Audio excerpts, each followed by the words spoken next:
Hi, everybody. I'm excited to have such a large group here today. That usually tells me that this is a popular topic and that there's a lot of things that you all want to learn about how to influence your employees' mindset and their behavior, and that is what we are going to focus on today. So today my goal is to get you to think differently about your employees, why they do what they do, why they don't do what you want them to do always, and try to give you some ideas about how some things we've done and working with many A&E firms to try to get their employees to do the things that they want them to do and get them to think like an owner, like a business person, because that's how an owner thinks. An owner thinks like a business person. So today we're going to really dig into why employees don't think like owners. What do they think like, right? And I'm going to go through 5 areas that you can focus on in your firm to try to transform your employees to think more like an owner and act like an owner. It's not just enough to think like an owner. You also want them to act like an owner. We're going to give you a few success stories and share with you some different scenarios that some of our clients have been through. And there is a worksheet, as Leanne mentioned, that you can use to assess your own business. And you can do it as we go along throughout the presentation today. Just keep your eye on it. If you don't have a copy of it, because as she mentioned, we have a lot of people that signed up just at the last minute today, and we have well over 100 people on the web training today. So if you don't have a copy of this is something you could do later on, and we are going to be sending you a copy of the recording. And you'll be able to do this in a group as well with some of your team. And sometimes it's more effective to do it that way. So you're in the right place if these are things going on in your company. Maybe your project managers aren't paying enough attention to their project budgets, right? Or they're not paying enough attention to the financial aspects of your projects. That's very normal. It's very common, and it's something that we work on a lot with our clients to help them get their project managers more focused on project budgets and managing scope creep and that type of thing. If you're trying to look at your employees and say, you know, everybody in the company doesn't perform at their highest level. Why is that? Maybe they're distracted. Maybe they're not fully engaged. How do you get them more engaged and more fully operating at their full performance potential? And then very often, one of the things we see very often, we actually have a business assessment survey that we give to our clients. And one of the things that jumps out all the time, and especially something that we focus on and work on with our clients, and we've had great success with this, and I'm going to show you some examples later on, but the employees, they all want to do things their own way. They don't follow the company's processes. They don't use the company systems. Many of our clients are Deltek clients.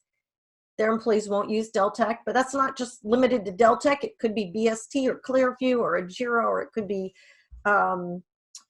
Microsoft. It could be BQE. Doesn't matter what product you use. It's really not the product that is the issue. It's the way your employees view the product and the way that your employees think about why you're asking them to use the system. So we're going to dig into that. We're going to talk a little bit about that today, because I know that's why some of you are here. And we're also going to talk about accountability, because ultimately, if you want your employees to think like an owner, owners are accountable. Ultimately, owners are accountable. And especially if you want your firm to be the best it can be. And I'm a very big believer in not just being bigger, but being better. So I'm always striving to help our clients be the best. And to be the best, you've got to get your employees functioning in a way that is in the best interest of the firm. Now, many of our clients actually are employee-owned companies. They have, many of them actually are fully 100% employee-owned, and some of them are partially employee-owned.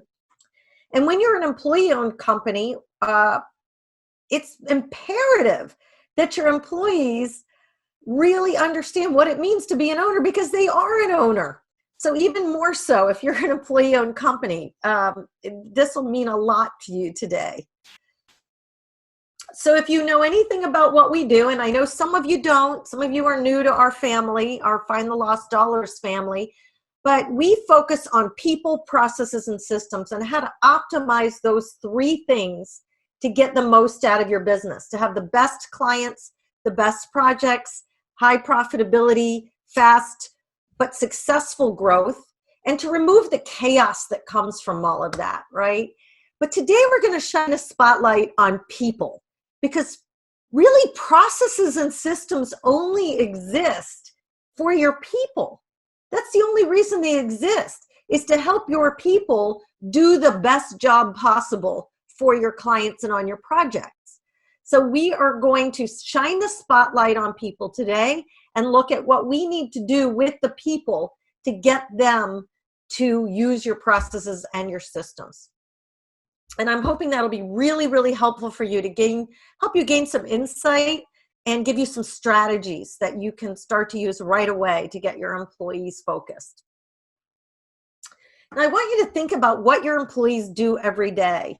And my experience is that the majority of firm leaders don't have an exact idea what their employees really are doing every day, unfortunately. But what your employees are doing every day are driving all of your results.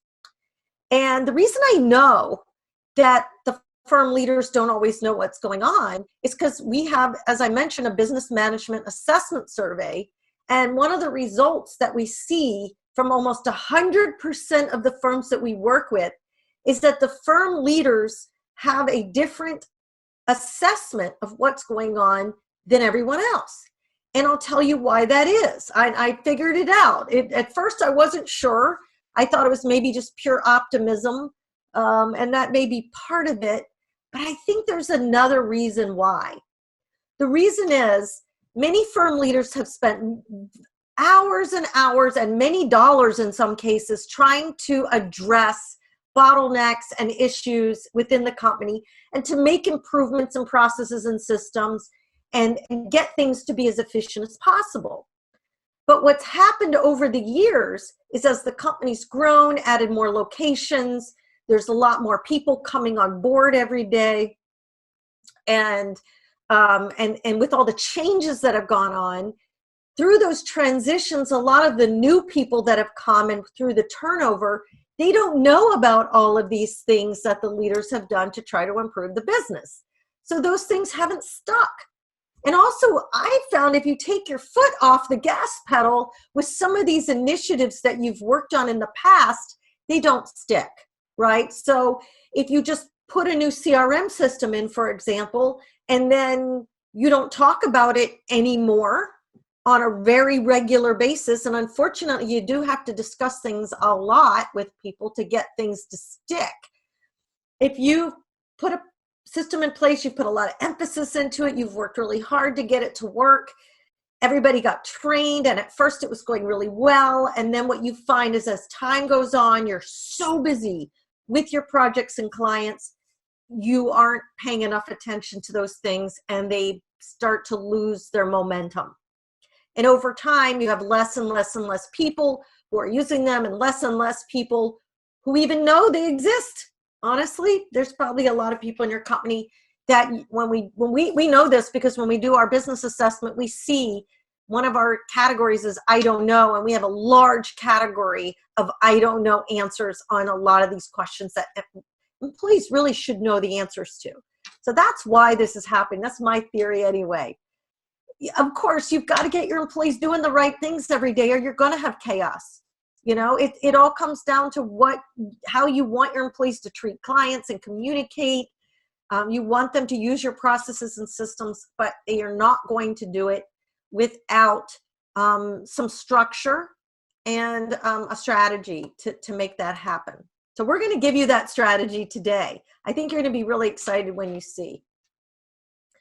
So the topic today is to get your employees to think and act like owners, but what do owners think about?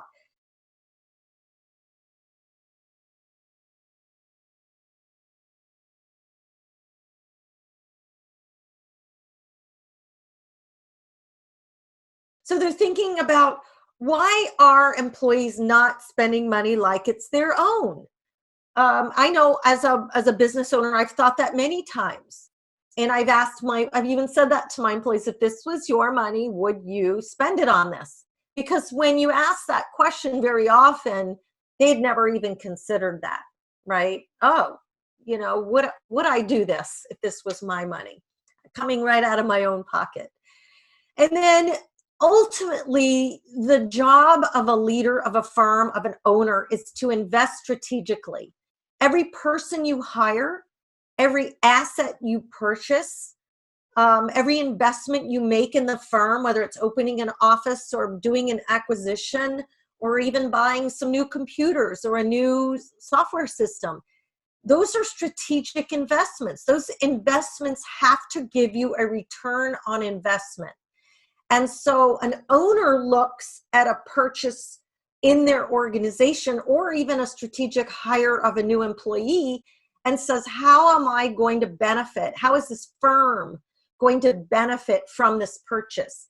Employees are not thinking about that. They're thinking, I need a new computer. Why aren't you buying it for me? Right? And so it's a matter of educating them, because they have never been taught to think this way, and they don't understand. They just don't understand. And sometimes you may think they understand things that they really don't. And that's been the real eye-opener for me in implementing our Find the Lost Dollars training program over the last 5 years with literally thousands of A&E professionals, is that they always know less than what the leadership team thinks that they know about business, about financial management, and about how things work in the company. So I am going to cover, first of all, we're going to start with talking about, there's a few problems that exist in your firm with your employees that you have to think about. And when you think about these things, they will, you'll get a better understanding of why your employees think the way they do. And then I'm going to give you the 5 shifts that you can make in your organization that are going to help your employees think more like an owner. So, and there's actually 4 problems. I originally started with 3 problems, but I discovered a 4th one that I'm gonna share with you as well. It's like a bonus problem. So number 1, your employees just aren't thinking about the business at all. In fact, they've never been even thought to think about the business, the majority of them. Now, sometimes you have employees that are technical professionals that have worked their way up the ranks, and they may be forced into thinking about some of these things, but they definitely don't, they just don't think about them the same way as if they are the founder of the business or a top leader in the organization. What are they thinking about? Well, they're thinking about their own lives and finances and families. And believe me, that's a lot for them to think about. So they're worried about paying their mortgage and their college funds to save money to send their kids to school. And they may have elderly parents that they're taking care of as well. I mean, your employees have a lot to deal with. So that's one of the main things they're thinking about. And ultimately, what I've discovered is they actually don't understand the connection between their timesheet and their paycheck. And that can be really eye-opening to you when you are able to educate them on those connections and all of the ways that their timesheets are connected to ultimately being able to keep employees on the payroll. And so we're going to talk a little bit about that today. Number 2, everybody is working in silos. And especially if you're really busy right now, you have teams, you have offices, you have groups, you have projects. Everybody is busy and they're working in these separate groups. Very often they don't connect that often with people in other offices or other teams. And so what happens is, and this is especially true if you've done acquisitions in your firm, then you have people who have created their own workarounds. They have their own processes, their own systems, including lots of spreadsheets. They have a lack of consistency. They do it one way in one office, another way in another office. They just have a lot of inconsistency, especially if you don't have well-grounded processes for them to follow. But even if you do, they may not be following them if there isn't a lot of accountability. Because what they've learned to understand is that it doesn't matter if they don't follow the process because no one's making them follow the process. They can't get best practices adopted. So when people are in silos, it's very hard to get everybody to do things the best way possible. They resist change. They want to keep their own identity and culture. I have clients that, you know, their headquarters is in New Jersey and they bought companies in Florida, Texas, California. Well, Florida, Texas, and California all have extremely different cultures than New Jersey. So how do you manage that? Because people don't even think the same way. And so you have to understand the cultures that have been created, and getting everybody to act and feel like one company is difficult, but it's very doable, right? But it's very important because everybody needs to feel like they're part of the same organization. And then number 3, your staff are great technical people, but they really don't understand business. You know, they went to college and they came out of college with a degree in architecture or engineering or environmental science or geotechnical engineering, or one of those other disciplines. And they go to work in a company. And when they start out, they're very young. All they're focused on is their projects and they're learning a lot. They really don't understand anything about the business.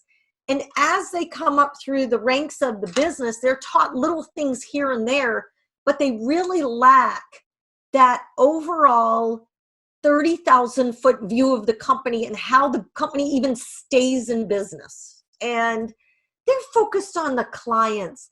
I got to keep my clients happy and get my job done. I've got deliverables. I'm told all the time I need to deliver high quality. So that's what I'm focused on. I'm not focused on being profitable or managing scope creep or even customer service. You know, there's a lot of firms that have not put in place good enough customer service practices. And so what happens is everybody just treats clients differently. That's not saying they treat them bad, but they're different. And so there's a lack of consistency there. And then you have project managers who go up through the ranks. They become a PM, but they really don't understand the basic foundation of how to be successful from a business and financial management standpoint. Even things like talking to clients about money. That is difficult for a lot of people. And so it's very important. Usually if you talk to the owners of the firm, they don't have trouble asking for a change order or calling a client and finding out why they haven't paid. But for somebody who's worked their way up the ranks in the organization and they don't feel confident doing that. And so it's very important to try to figure out and work on that and how you're going to transform that person into somebody who is comfortable talking about those things. And then there's one other little problem that most of you have right now, and that is you're too busy. And what happens when you're too busy? Well, first of all, you may be hiring people like crazy right now, and you have all these new people starting. And when you have a lot of new people starting, or even if you have turnover where you have people leaving and then new people coming on, that disrupts your projects because you have new people starting, you have people who knew what was going on leaving. It just can destroy some of your client relationships.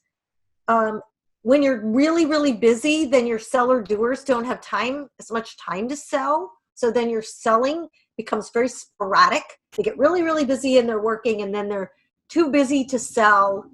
You can't find enough people to do all the work. So you start asking people to do a lot of overtime, which can be very profitable in the short term, but people are going to eventually burn out and quit if you keep doing that. So that's not a long-term strategy. It can suffice when you have times where your work is up and down, but it isn't a good long-term strategy, right? And what we're understanding now about the industry is your experienced staff are retiring faster than you can replace them. And this is going to accelerate over the next few years. The baby boomers are leaving. They're the people that have all the expertise. They're the people that you have the resumes on your proposals. They're the people that have deep relationships with a lot of your clients. So you have to be planning now for that to happen over the next few years. And you all know this, but your middle level of experienced people are non-existent. They're just there's probably 40% less of them than there was in the boomer era or the millennial era. So that middle level is people in their 35 to 45-year-old range. There aren't enough people like that, and they're the ones you would normally have as project managers and as your rising leaders who you would want to become your future leaders of your organization. So these create problems. It's great to be busy. It's wonderful, right? It takes some of the stress off, that anxiety of having to find work. But at the same time, it creates other challenges that you have to figure out how to deal with. And some of those challenges include some of your projects might be leaking profits, right? Because you're not paying enough attention to them because you're so busy. Employees are wasting time or doing rework because you have so many new people starting and there isn't enough time to train them. Maybe your clients aren't receiving consistent service. Maybe your extra services aren't getting recovered. You have write-offs. Your invoices aren't getting paid quickly enough. One of the challenges of fast growth is cash flow. You know, you're hiring all these new people. Very often you can't get paid for the work that those new people are doing for at least 90 to 120 days. So the company has to finance that somehow. If your employees aren't using your processes and systems, you might have poor data in your system. You know, your CRM system doesn't get updated. Your project budgets aren't getting updated, so you have poor data. And then very often, your growth eventually will get stalled or become chaotic to the point where you need to stop that growth so you can catch a breath, right? And level everything out so that you can, get your foundation of your company settled and stable so that you can then grow again. Fast growth very often creates an overwhelming feeling for a lot of people. And sometimes it can feel very frustrating. So our processes that we've come up with that I'm going to share with you today are based on work that I've been doing for the last 30 years in the A&E industry, but more specifically over the last 5 years with our Find the Lost Dollars training program and business assessment survey and some other things that we've been doing with some of our clients. And we have discovered some things that you can do in your company that really, really make a difference to solve some of these difficult issues with your employees, just not understanding how to make a living, right? And how to look out for the best interest of the firm. So we're going to go through 5 shifts that you can start to make right away. And I'm going to show you the old way of thinking about it. And this is the kind of traditional way that many of you who grew up in the A&E industry, maybe you grew up with this type of thinking, behavior, way of running a business. And then there's a new way of running your A&E firm that I personally think is much easier. It takes a lot of the weight off your shoulders, and it creates a lot more employee engagement. So shift number 1, the old way was top-down leadership. Top-down leadership is the way most of you all grew up. Owners made all the decisions. Policies and processes were created in the ivory tower and handed down to people. Staff were really not asked for their opinion about how the business should be running. And there wasn't a lot of transparency. A lot of financial data wasn't shared.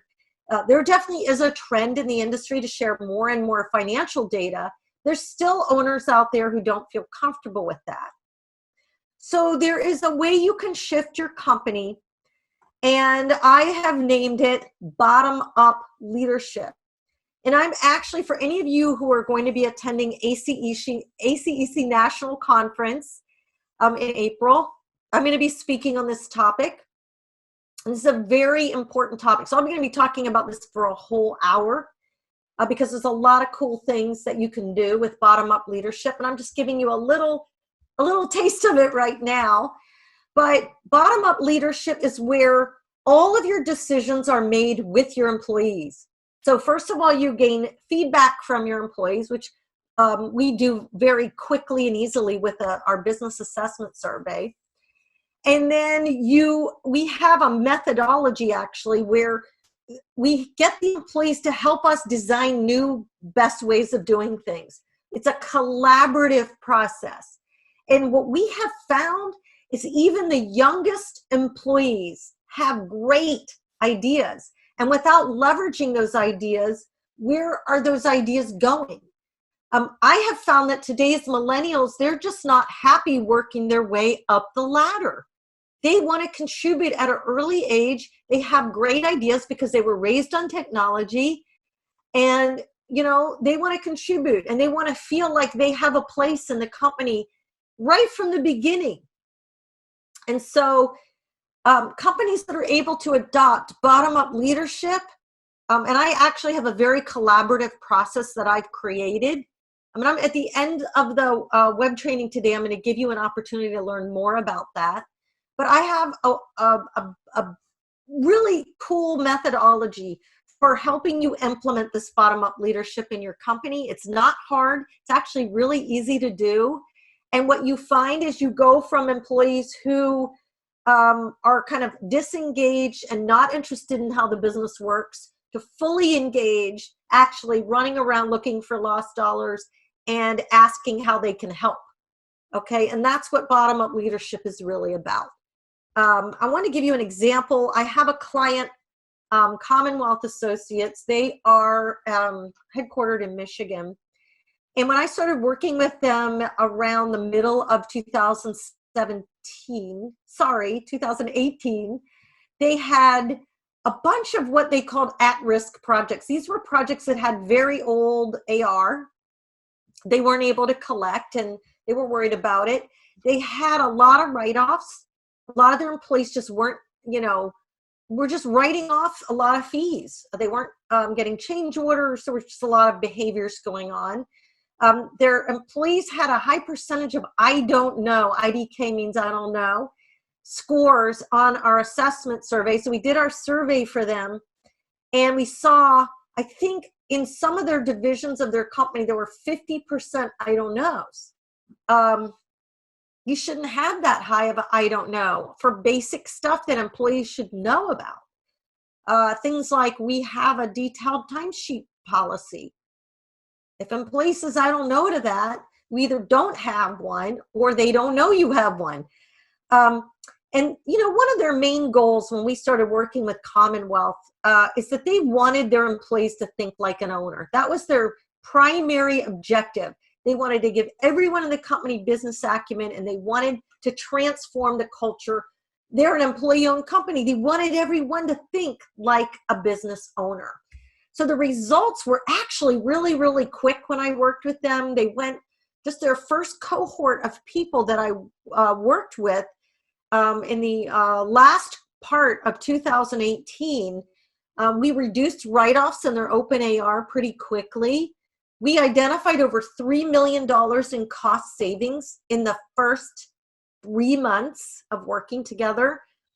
We created this cohort, which was a very collaborative bottom-up leadership process where we identified 3 initiatives after they had gone through the training, and they implemented 3 initiatives in less than 4 months. These were major initiatives that, if you think of all the initiatives that you all try to get done and how busy you are, to get 3 initiatives done in less than 4 months is really remarkable. But they were motivated, they were excited, they were determined, they worked together. It was really remarkable. And then also, and they have their employees now continuing to look for lost dollars, and it's becoming a culture within their firm to look for lost dollars. So that's so exciting to me, and that is what we try to do with all of our clients. And you can do this. It's not difficult. It's just a matter of focus and commitment. So shift number 2, the old way was you don't really talk about profitability too much. And I even have owners come up to me sometime and say, well, you know, I'm focused on profitability, but I don't like to talk about profitability with my employees because, you know, they're more focused on the mission to save the world or improve the environment or give back to our community. And I say to them, how are you going to do that without a profit? Profit has to be a key part of what you're talking about. What is a focus on profitability? It means that if you have clients that they want high quality, but they don't have any budget for it, that has to be balanced out somehow. And you have to be able to talk about those things, right? An old focus on, the old focus is keep the clients happy at all costs, no matter what. What behavior does that cause with your employees? Well, they're afraid to ask for change orders. They're afraid to rock the boat with your client. They don't like to ask them to pay their invoices because it's, you know, it's a limited focus on profit. The focus is on keeping the client happy. And also there's things like, well, we don't measure employee profitability. We don't measure project manager success. We don't show employees the numbers. We ignore the scope and over-deliver, over-design everything. And there isn't a lot of accountability, right? And so the new way of looking at it is we have a cultural focus on profitability.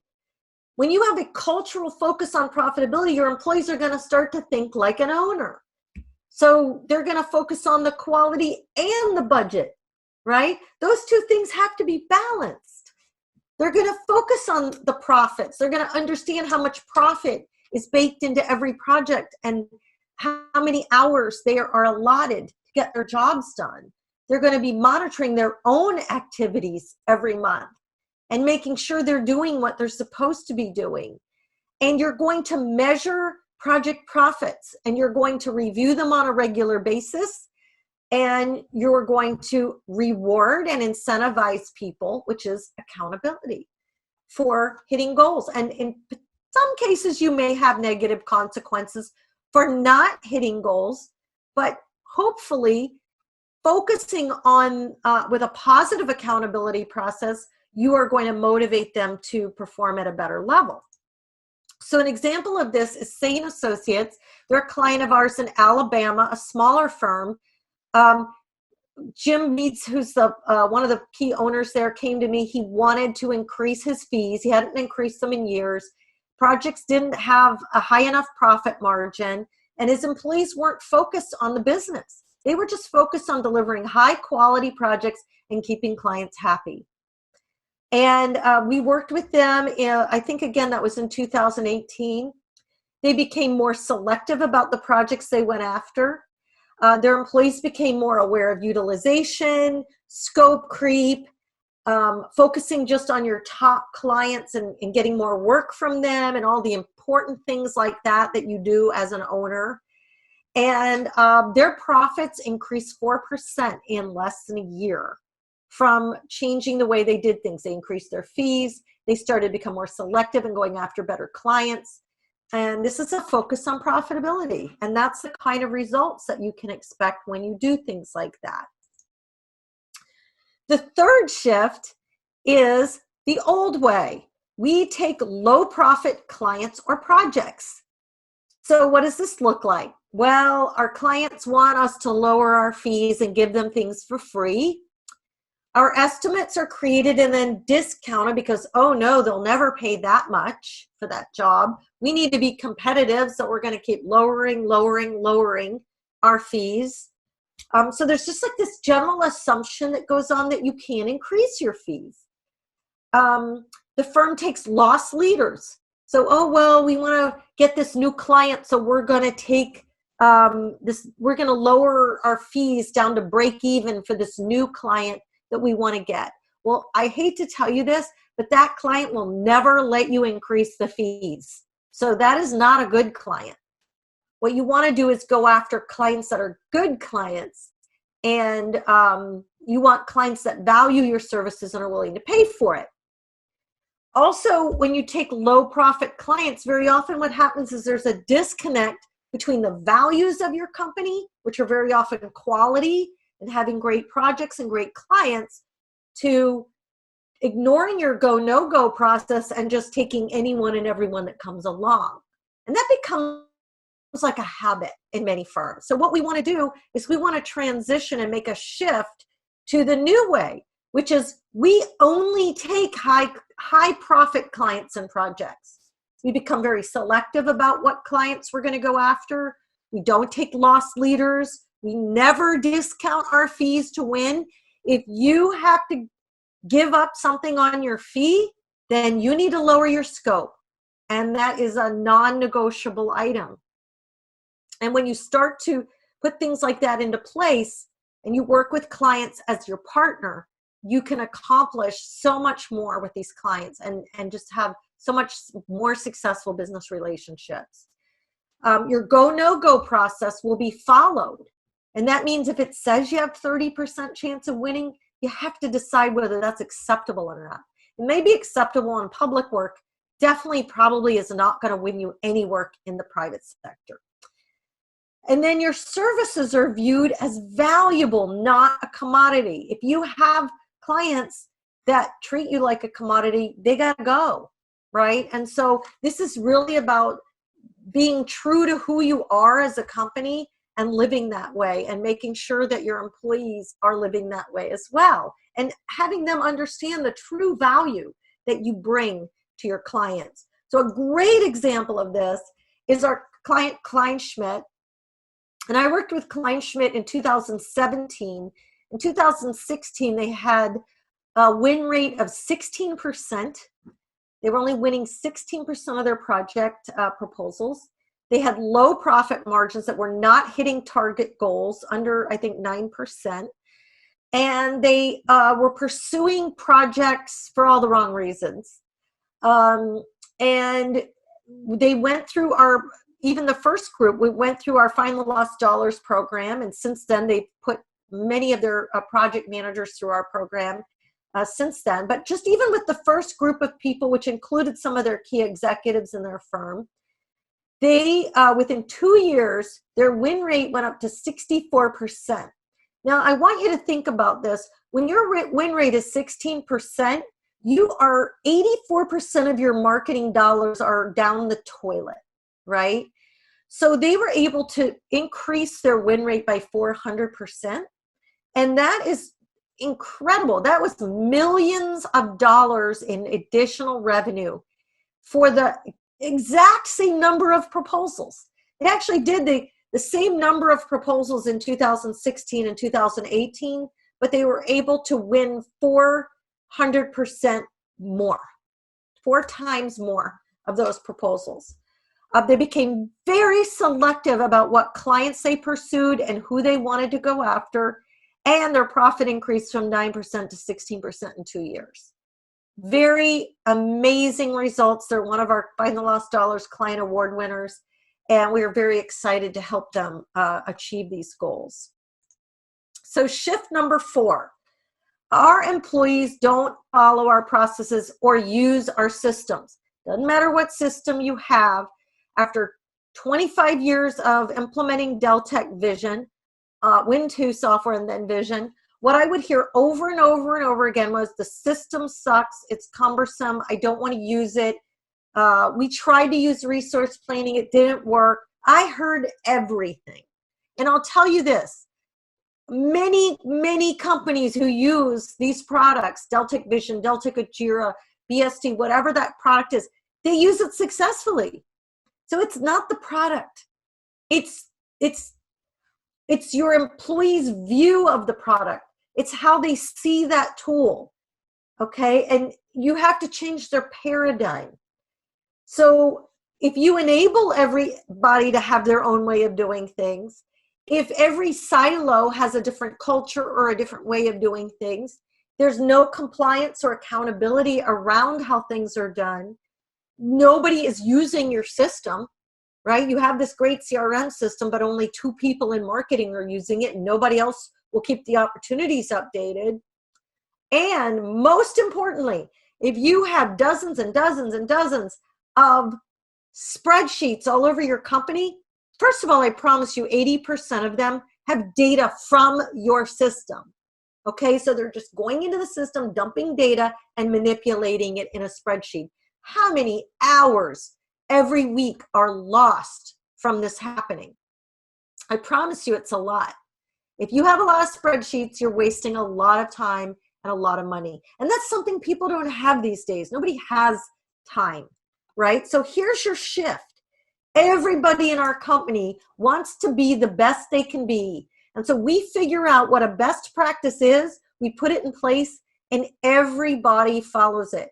And if you implement the bottom-up leadership that we talked about in shift number 1, your employees are going to help design those best practices like they did at Commonwealth, and they're going to implement them themselves, and they're going to follow them because they own it.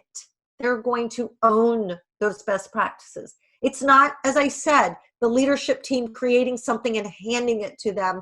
It is created as a collaborative process. And that is how you get your employees to follow them, is that they help create them. So this creates an overall better culture because everybody understands the importance of doing things the best way possible. Performance is measured and rewarded. Hey, if I do what I'm supposed to do and our company is more profitable and I'm more successful as a project manager, I'm going to be rewarded for that. And then your company systems can be optimized. If you're trying to improve your system without improving your people and your processes, it is not going to work. And for those of you out there, at a good percentage of our clients and our prospects and people we talk to every day are Deltek Vision clients. Any of you who are considering going to Vantage Point, if you don't deal with the mentality and the mindset of your employees before you put that in place, they're not going to adopt that any better than they do what you have now. And that's the reality of it.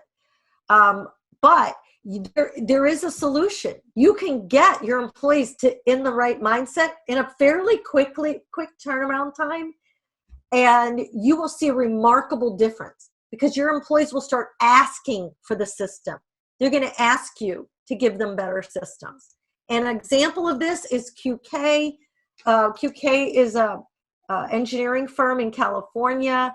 They had a lot of low-fee projects. Their highest revenue client wasn't profitable. They were constantly having to discount fees to win work, and their profits were just low, way lower than what they wanted. They fired their top client, their top revenue client. In fact, was not their best client because that client wasn't profitable at all. And actually, when they fired this client, their employees celebrated. Their employees didn't even like working with that client because the client was so demanding, asking for everything all the time. They didn't want to pay on time, and they weren't making any money off of them. Do any of you have clients like that you need to fire? And they improved their PM processes. They spent time working with their Deltek system. And this is right after going through one group of employees together with our team. They improved their PM processes and systems. They focused on selling on value, how you talk to your clients about the value that you bring. Just one senior engineer found $75,000 a year in lost dollars. One of the things we do with our program is we ask all the employees that are in the program to go out and find lost dollars. And we had one engineer find $75,000. And that was only in like a few months. There were a lot of ways to find lost dollars. There's dollars leaking all over the company. And especially if you have a lot of bad clients. Now, one of the key things they did was they implemented resource planning in their Deltek Vision system. And by putting that in place and getting into a regular rhythm of reviewing the projects with their employees and making sure that that system was updated, they were able to dramatically improve their visibility in their projects and their forecasting for both their revenue and when they would need to hire people and whether they had enough work coming in the door. So that's helped dramatically. Their profits increased in just the first year that we worked with them. And they have a lot more accountability and employees running around looking for lost dollars. So shift number 5, the old way is our PMs and employees are technical people, they're not business people. So what happens in a lot of firms that have this problem is there's really not a real strategy to become a PM. It's not based on competencies or skill sets or business acumen or leadership skills. It's just, oh, you've been here 8 years and we need a warm body to manage this job. Go ahead and manage it. They grew up in the school of hard knocks. Where I come from, that is not a great school to go to. PMs are just, they're not prepared to be a PM. You know, it's very hard to be a project manager.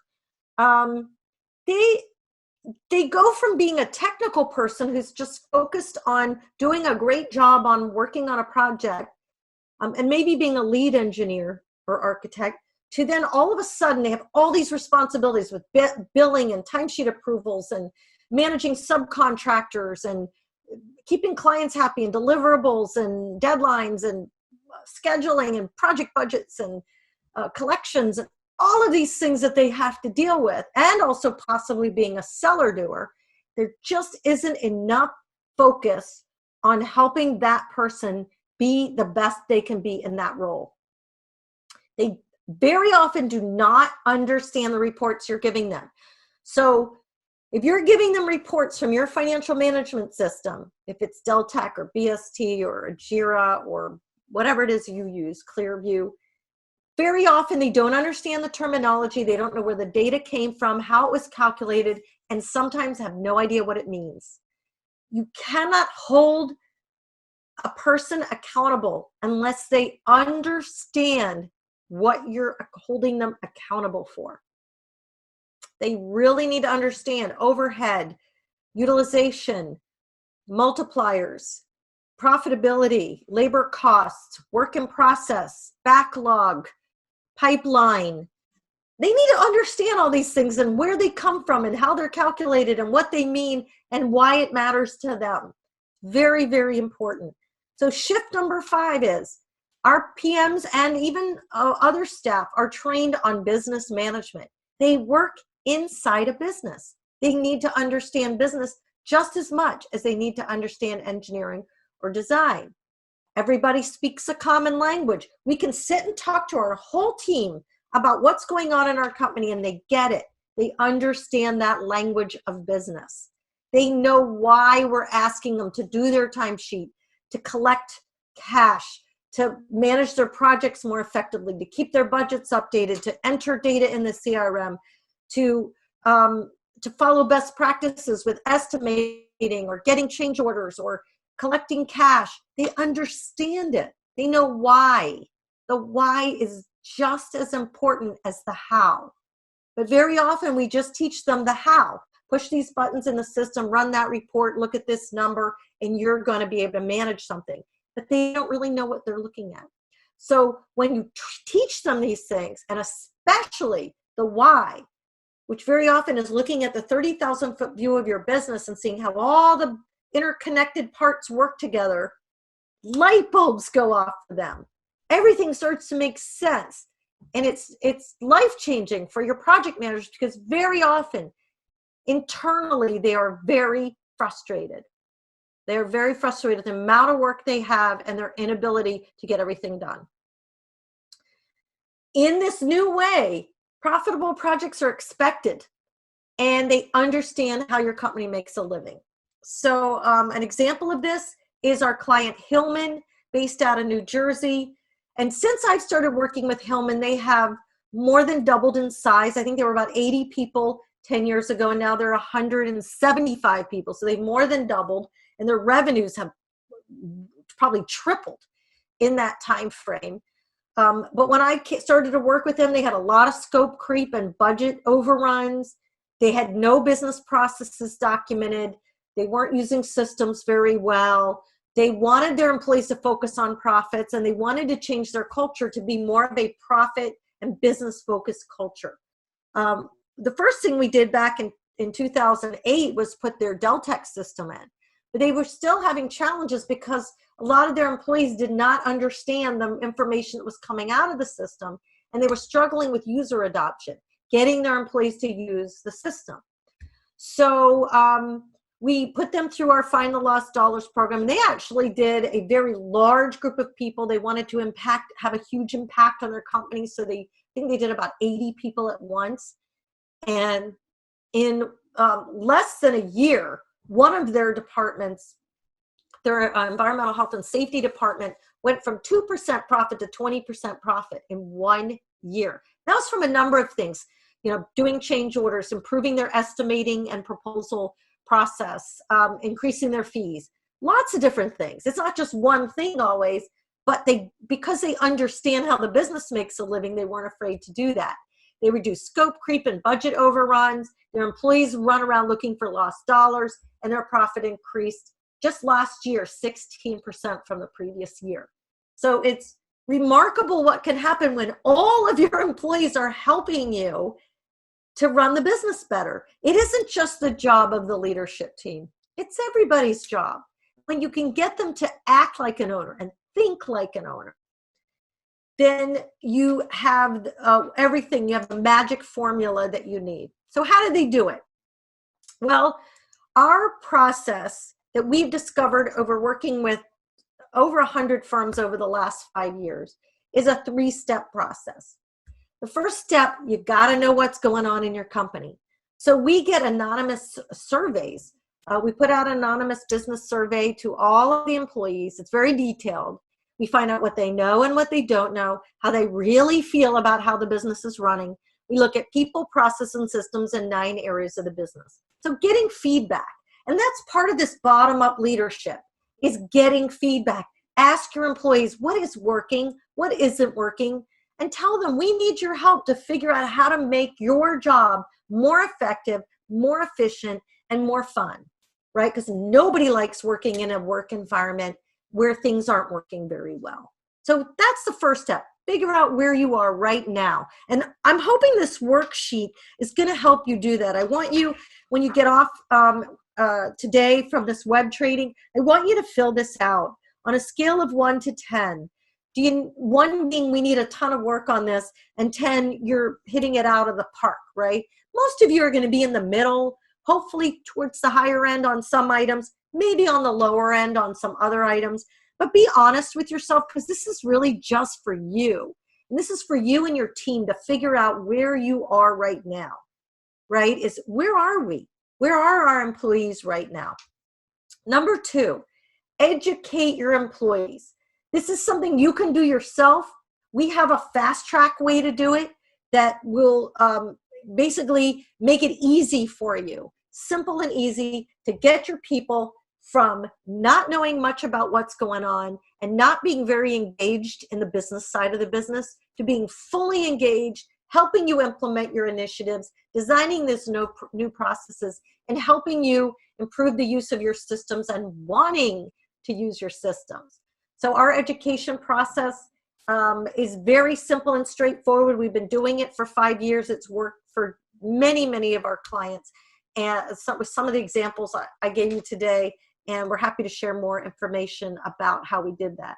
And then the third step is take the things you learned from the assessment, from the training, and create better processes and systems so your employees can thrive, right? So they're going to tell you that some of the processes aren't working, or that everybody is doing it a different way. Or no, we're not using our CRM. We have 12 spreadsheets to keep track of our proposals, for example. And we're going to all get together and we're going to figure out a better way to do this. And when you do that, you will see some remarkable results. Here's a few examples. These are exact quotes from some of the architects or engineering technical professionals who have been through our program. One of them said, I'm reviewing project budgets more frequently and I'm catching scope creep before it happens. Nobody wants to ask a client for a change order. It's better to catch it beforehand, right? You catch it beforehand, then it's a lot less uncomfortable situation to go back later and try to get some money from them. So we want to teach them those good habits. We want to teach them the language skills of how to talk to a client, how to ask for money, how to ask for a change order. It's not that hard.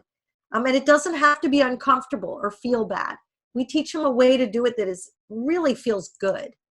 I'm reviewing my billings more timely so we can get paid faster. Wow. Instead of having all these excuses of why I'm not getting my billing done, they get it. Oh, wow, we got to improve the cash flow of the company. I'm going to get my bills done quickly so we can get paid. That's a different way. That's how an owner thinks, right? I realized that keeping clients happy at all costs was meaning that I was afraid to ask for a change order, but I now have to realize I have to be fiscally responsible. So I've learned to realize that we have to ask for the change order. We have to do it. It's necessary. It's not optional. I now understand why my timesheet is important. Just heard this one last week. 2 weeks into our program, and this guy was an older guy, someone who had been with the company for 15 years, said in one of our meetings, I now understand why my timesheet is important. He said, before today, or before I did this course, I didn't get it. He didn't have the connection between his timesheet and all the other things that happen in the organization. Managing performance, overtime, billing, collections, employee performance, project costs, overhead calculation, you name it, payroll. How do all these things happen without a timesheet? They don't, but most of your people don't get that. And it's always amazing to me. So we're just up on our time, and I want to thank you all for being here. I'm very excited to announce that we're starting a new case study group next month. We're taking on a few new clients to join this group. The results that we're looking for with a few firms that are going to join us, get employees to think like owners. We're going to help you implement bottom-up leadership, and we're going to help you transform your culture so everybody in your firm is focused on the financial health and the business health of the company, and they understand why you're asking them to do the things that you do. And with bottom-up leadership, they're going to help you make those things happen. It's so exciting. So I'm really excited, starting a new group next month. If you're interested, you want some more details, just email me. That's the easiest way, because I need to have a conversation with you, understand what's going on in your company, and see if you're a good fit for joining us in this. So very excited. I hope this was of great value to you. Please fill out your worksheet. And by the way, if you do email me, I'm going to ask you what your score is. So make sure you have your worksheet filled out. And if you have below a 90, then we can make a big difference for you and really help you streamline things in your business and make your business ready to grow. That's one of the things I like to say. Are you ready to grow? Are you ready to keep growing? As you're growing through the different sizes of your organization, you're going to hit plateaus where it just becomes so painful to grow. And I want to help you with that. So I look forward to hearing from you if you want to join us next month. I also want to remind you that clients always come to me and say, wow, I wish I had done this a year ago. And I don't know if you've ever said that to yourself about anything that you've done, whether it's starting an exercise program or fixing something that you needed to fix in your business, but I hear it all the time. So I'm just encouraging you to think about, what are the top things you can do right now so that in a year you're not saying this to yourself. So I'm excited, and I love your feedback too. Send me an email and let me know. I'll go back here so all of you have my email address, jjewell@aecbusiness.com. Let me know what you thought of today's presentation. Was it helpful for you? What are you going to do next? Where do you need help? Let me know. I love to hear from all of you. I talk to between 15 and 20 CEOs and C-level executives in A&E firms every single week, from 30-person firms to 20,000 person firms, believe it or not, and everything in between. Majority of our clients are kind of in that 100 to 300 size, but we work with every size firm. A couple of the firms that I showed you today were smaller, and some were bigger, and we like to work with everybody. So anyway, thank you so much for your time, and I'm excited to get your feedback. And so give me a shout out, and I'll hopefully hear from all of you soon. Thanks so much, everyone.